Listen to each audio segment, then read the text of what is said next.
మీ అందరికి ఆకలి అవుతుంది, నాకు ఎరికే కొంతమంది కళ్ళబడతలేదు. ఎట్లెట్లా నువ్వు ఆగ్రాబాయి నువ్వు లొల్లి పెట్టగా ఆగు, నా లొల్లి నాది, నీ లొల్లి నీది.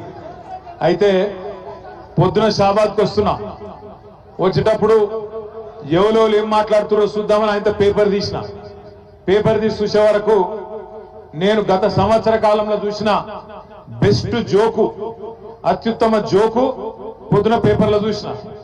ఏంటిదా జోక్ ఎరికేనా? రేవంత్ రెడ్డి ఢిల్లీకి పోయి ఢిల్లీలో ఆడ స్పీచ్ ఇస్తాడు రేవంత్ రెడ్డి. ఇలా పత్రికల్లో రాసింది, తెలంగాణలో మొత్తం ఉద్ధరించిన ఢిల్లీని కూడా ఉద్ధరిస్తా, మీరు నా మాట నమ్మి ఢిల్లీలో కూడా కాంగ్రెస్ కి అధికారం ఇయ్యండి అని చెప్పి రేవంత్ రెడ్డి గారు ఢిల్లీలో చెప్తాడు. 6 గ్యారెంటీలు అమలు చేసిన, రుణమాఫీ మొత్తం చేసిన, మొత్తం తెలంగాణను ఉద్ధరించిన, 100 రోజులలోనే అన్ని ఇచ్చిన మాటలన్నీ నిలబెట్టుకున్నా, అదే తరీఖన ఢిల్లీలో కూడా చేస్తా, మీరు నా మాట నమ్ముండ్రి, తెలంగాణ ముఖ్యమంత్రిగా చెప్తున్నా అని చెప్పి రేవంత్ రెడ్డి గారు ఢిల్లీలో చెప్తున్నారు. ఇక్కడికి వచ్చిన మా ఆడబిడ్డలు నేను అడుగుతున్నా, మీరు జవాబు చెప్పాలి. అమ్మకు అన్నం పెట్టినోడు చిన్నమ్మకు బంగారు గాజులు చేయిస్తాడా? అమ్మకు అన్నం పెట్టినోడు చిన్నమ్మకు బంగారు గాజులు చేయిస్తాడా?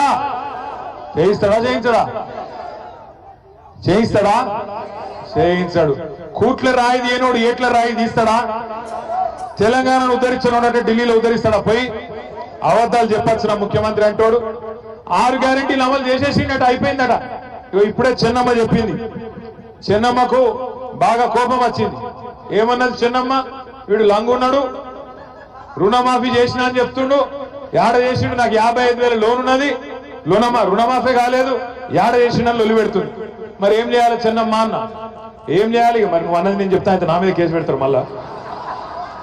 ఇక ఒక మాట అన్నది కనుక నేను అన్నా చెన్నమ్మను, బాగా వైలెంట్ ఉన్నావు, ఏం సంగతి, నువ్వు ఏ ఊరని అడిగితే నాకు పక్కకెళ్ళి అవినాష్ చెప్తుడు, జర ఆ ఊళ్ళో కొద్దిగా గరం ఉంటారన్న మనుషులు అందరని చెప్తున్నాడు మా తమ్ముడు అవినాష్ రెడ్డి. ఏ ఊరు అది? గుమ్మడిగూడెమా? కొద్దిగా జాగ్రత్తగా ఉండాలి కుమ్మరిగూడెం వాళ్ళతో, బాగా వైలెంట్ ఉన్నారు. నేనేమంటున్నా అంటే 6 గ్యారెంటీలు అన్నాడు, 6 గ్యారెంటీ అమలైంది. ఏదా 6 గ్యారెంటీ? Free bus. ఆ ఫ్రీ బస్సు ఒకటి మాత్రం అమలైంది. ఇక బస్సు ఆపుతుర్రా లేదా నాకు తెలియదు. ఇక మరి కొంతమంది ఏమో మరి రత్నమ్మనేమో వచ్చి లొల్లి పెడతాను, మా ఊరికి బస్సే దిక్కులేదు, ఫ్రీ బస్ ఎక్కడిదని ఆమె లొల్లి పెడుతున్నావా లేదా? కాదు ఇక రత్నమ్మని మాట్లాడిస్తే ఇప్పుడు నన్ను మాట్లాడించట్లేదు. ఇప్పుడు ఇక్కడ ఎవ్వలకు మైక్ ఇచ్చినా మీరు తిట్టే తిట్లకు రేషం ఉన్నోడైతే ఇంకోడైతే ఆయనతో బకెట్లో నీళ్ళు నింపుకొని దుంకి చచ్చిపోతాడు. కానీ ఆయన రేవంత్ రెడ్డి, ఆయన గసండి ఏం లేవు, రేషము, సిగ్గు, ఇజ్జతు ఏమి లేదు. ఏది పడుతుంది ఊరుడే, ఇష్టం వచ్చినట్టు అబద్ధాలు చెప్పుడే, ఇష్టం వచ్చినట్టు సిరుగుడే, ఊరేగుడే. నేను ఒక్క మాట అడుగుతున్నా, ఊళ్ళే ఎవరైనా ఒక మాట ఇస్తే లేదా ఏమైనా బాకిస్తే వాడు తిరిగి ఇవ్వకపోతే మనం కేసు పెడతాం. ఏం కేసు పెడతాం? 420 కేసు పెడతాం. వీడు చీటర్ ఉన్నాడు, చీటింగ్ చేసిండు, వీడి మీద మోసం చేసిండు కాబట్టి కేసు పెట్టాలి అంటాం. మరి గిన్ని మోసాలు చేసిన కాంగ్రెస్ ప్రభుత్వం, గింతమందిని మోసం చేసిన కాంగ్రెస్ ప్రభుత్వం ఇడిచిపెడదామా? రైతులను మోసం చేసిండా లేదా? ఏం చెప్పిండు రైతులకు? ఎంబడ ఊరుకుండ్రి. కేసీఆర్ గారు 1,00,000 రూపాయలు రుణమాఫీ చేసినా, ఆ 1,00,000 మీకు వచ్చినా మీరు ఎంబడే బ్యాంకు కురుకుండ్రి, 2 లక్షల రుణం తెచ్చుకోండి, నేను వస్తున్నా, రాగానే డిసెంబర్ 9 నాడు సంతకం పెడతా అన్నాడు. పెట్టిండా? రుణమాఫీ అయిందా కాలేదా? నేను అడిగిన అసెంబ్లీలో రేవంత్ రెడ్డి గారు, నిజంగా నీకు నిజాయితీ ఉంటే, నీకు చిత్తశుద్ధి ఉంటే, నీ సొంత ఊరు కొండారెడ్డిపల్లె కోదాం, లేదా నీ సొంత నియోజకవర్గం కొడంగల్ కోదాం. ఒక్క ఊర్లోనన్నా రైతులు గిన్న రుణమాఫీ అయిందని చెప్తే రాజకీయ సన్యాసం తీసుకుంటా, రాజీనామా కాదు రాజకీయ సన్యాసం చేస్తా అని అసెంబ్లీలో రేవంత్ రెడ్డి ముఖం మీద చెప్పిన. కానీ మాట లేదు, ఉలుకు లేదు, పలుకు లేదు.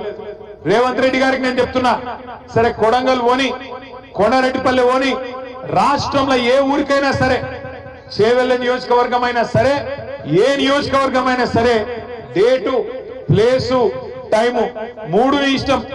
ఏ ఊరికంటే ఆ ఊరికి పోదాం. నువ్వు కాకపోతే నీ మంత్రులను పంపి ఏ ఊరికన్నా పోదాం, ఒక్క ఊర్లోనన్నా గిన్న రైతులు రుణమాఫీ అయిందని 100% కింద రాసిస్తే మొత్తం బీఆర్ఎస్ పార్టీ నాయకులం రాజీనామా చేసి పోతామని చెప్పి కూడా నేను విజ్ఞప్తి చేస్తా ఉన్నా. ఇంత మోసం చేయొచ్చా? చారాన రుణమాఫీ కూడా కాలే, కానీ చారాన కోడికి బారాన మసాలా అన్నట్టు ఇవాళ ఢిల్లీకి పోయి మొత్తం రుణమాఫీ చేసిన అని చెప్పి అక్కడ మాట్లాడుతూ ఉన్నాడు. ఇంకా సిగ్గులేని మాట ఏంటంటే, ఇదే రేవంత్ రెడ్డి చెప్పిండు రైతులకు. ఏం చెప్పిండు? కేసీఆర్ మీకు బిచ్చమేసినట్టు, కేసీఆర్ బిచ్చమేసినట్టు 10,000 ఇస్తుండు, నన్ను గెలిపిండ్రి 15,000 ఇస్తా అని చెప్పిండు. చెప్పిండా లేదా? 10,000 కాదు 15,000 ఇస్తా అన్నాడు. డిసెంబర్ 3కు ముందు తీసుకుంటే 5,000 వస్తుంది ఒక పంటకు, కానీ డిసెంబర్ 3 తర్వాత తీసుకుంటే 7,500 రూపాయలు వస్తుందని చెప్పిండు. సంవత్సరం దాటిపోయింది, ₹1 ఇచ్చిన రైతులకు ఇయ్యలేదు. ఏం చేసిండు? ఎలక్షన్లప్పుడు కేసీఆర్ గారు రైతు బంధు కోసం 7,600 కోట్ల రూపాయలు రైతు బంధు వేయబోతే ఇయ్యకుండా ఉత్తరం రాసిండు ఎలక్షన్ కమిషన్. రాసి ఎలక్షన్ కమిషన్ కి చెప్పిండు, రైతు బంధు గీ టైంలో వేస్తే మళ్ళా రేపు రైతులు ఓట్లు కేసీఆర్ కి వేస్తారు, అందుకే వేయద్దు అని ఉత్తరం రాస్తే పైన మోడీ గారి ప్రభుత్వం ఆపింది. ఆపినాక మళ్ళా ఎలక్షన్లు అయిపోయినాయి. ఎలక్షన్లు అయిపోయినాక సతాయించుడు మొదలు పెట్టిండు. ₹1 కూడా వేయలే. కేసీఆర్ ఉన్నప్పుడేమో రైతులకు నాట్లప్పుడు పడుతుండే పైసలు, కానీ రేవంత్ రెడ్డి వచ్చినాక ఓట్లప్పుడు మాత్రమే పడతాయి.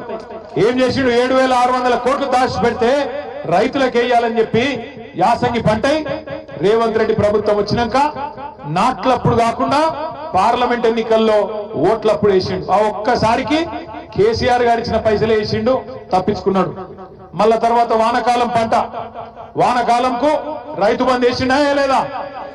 పడ్డాయా? పడలేదా? ఒక షాబాద్ లో పడ్డాయా? ఏంది స్పెషల్ గా పడ్డాయా?